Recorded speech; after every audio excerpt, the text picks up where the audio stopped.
All right, guys, let's get real for a second because this is some heavy stuff.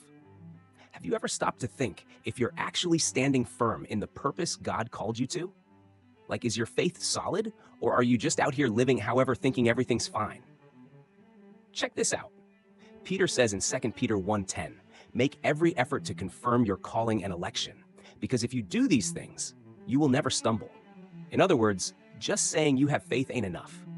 You got to put in the work, be aware of your calling, and actually live it out. But let's be honest, there's a lot of people out there claiming they believe, but in reality, they're living no different from someone who doesn't believe in anything. So I gotta ask, is your faith legit, or is it just a label you wear to cover up an empty life? Nowadays, it's way too easy to go on autopilot.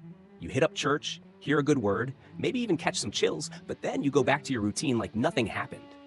But Peter is straight up telling us, we gotta put in the effort. So, real talk. Are you actually trying, or are you just going with the flow? Are you growing spiritually, or just letting time pass, assuming things will magically fall into place? And here's the thing. When Peter says, confirm your calling, he's talking about knowing exactly what you believe in and what God has for your life. But just take a look around. There are so many people totally lost, falling for any nice-sounding message without even questioning if it's truth or deception. And that's dangerous, because man, a well-wrapped lie is still a lie.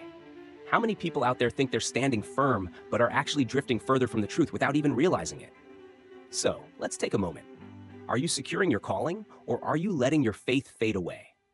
Are you really discerning between truth and deception, or are you just believing whatever sounds good?